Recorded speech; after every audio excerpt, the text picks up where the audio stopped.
એટલે બરાબર ખાવાનું થયું અને પછી અને જોડાઈ ગયેલા છે પદયાત્રામાં અને આની પદયાત્રા નીકળેલ છે તમે જાણો આપણે લાસ્ટ સુધી જોડાયેલા રહેજો. તો હેલો મિત્રો, તમારો ફરજ છે આપણે લોકમાં તો તમે જોડાઈ ગયેલા સર્જન લોક સાથે તો આપણે અત્યારે જવાના છે જ્યાં ભગવત આયોજન કરવામાં આવશે ત્યાં તો આપણે પહોંચી ગયેલા છે અને અહીંયા બધા પોતાના કામમાં લાગેલ છે.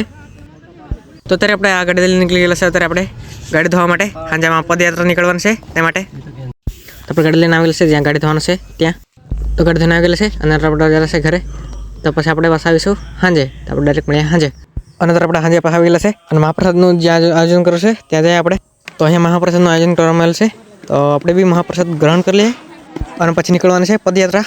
તો આપણે ભાઈબંધ લોકો બેસી ગયેલા છે મહાપ્રસાદ ખાવા. યાર કેટલી ભૂખ લાગેલી હતી તો જલ્દી જલ્દી આવીને બેસી ગયેલા છે કડિયા લાગે પડેલા છે. તો ત્યારે પદયાત્રા નીકળવાનું છે અહીંયાથી ડાયરેક્ટ મંદિર સુધી જ્યાં ભાગવત કથાનું આયોજન કરવામાં આવેલ છે ત્યાં સુધી પદયાત્રા નીકળવાનું છે. તમે જોતા રહેજો. તો ત્યારે પદયાત્રા ચાલુ થઈ ગયેલ છે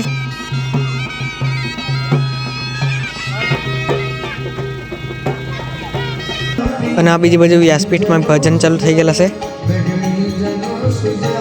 અને પદયાત્રા પણ અત્યારે આવી ગયેલી છે વ્યાસપીઠમાં.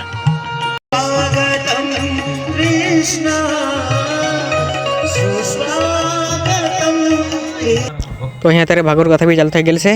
આજે ડે 1 છે અને આ ભાગવત કથા 7 દિવસ સુધી ચાલશે. તો તમે બી આવજો ઢોલમર ગામે મંદિર પાસે જ. આસ્થા લઈને જાય છે, વિશ્વાસ લઈને જાય છે.